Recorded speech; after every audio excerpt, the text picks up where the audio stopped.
Hello বন্ধুরা, তো আজকে আমি আরেকটা ভিডিও নিয়ে আসলাম তোমাদের সাথে শেয়ার করব বলে।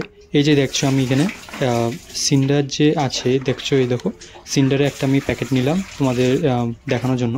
এই যে আমি এই কোম্পানির সিন্ডারটা ইউজ করছি আমি এখানে। তো তোমরা অন্য একটা কোনো ভালো কোম্পানি থাকলে ইউজ করতে পারো। তাহলে আমি অনলাইন থেকে এইটা এক এক থেকে দুদিন আগে আমি এটা আনালাম।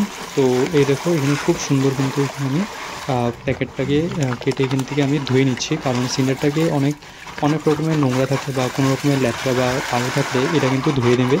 আর ধুয়ে কিন্তু তোমাদের এই সিন্ডার মিডিয়াকে শুকিয়ে তারপর কিন্তু তোমরা ইউজ করতে পারো কোনো রকম গাছ লাগাতে।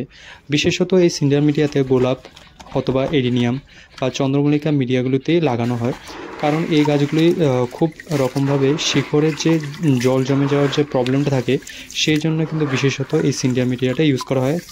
সেই কারণে কিন্তু জলটা কম জমে আর কোনো রকমের ফাঙ্গাস অ্যাটাক বা ফাঙ্গাল অ্যাটাক বা কোনো রকমের গাছ যে তাড়াতাড়ি মরার যে চান্সটা সেটা কিন্তু কমে যায়। অবশ্যই ধ্যান রাখতে হবে, তোমরা যদি সিন্ডার যে মিডিয়াটা এটার মধ্যে লাগাও, অবশ্যই তোমাদের একটু কেয়ারটা কিন্তু বেশি লাগবে, কারণ এটার মধ্যে কোনো রকমের মাটি নিউট্রিয়েন্টস থাকে না।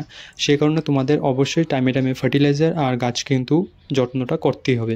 এই যে দেখছো ব্ল্যাক কালারের যে সিন্ডার, এই পোর্শনটা কিন্তু তোমরা দেখে নেবে, কারণ অনেক ফেক কোম্পানি আছে যারা নাকি এই যে কম এই ব্ল্যাক কালারের সিন্ডারটা দেয়। তাহলে কিন্তু তোমাদের যে গাছটা সেটা ভালো হবে আর সুস্থ থাকবে। তো ভিডিওটা কেমন লাগলো অবশ্যই জানাবেন।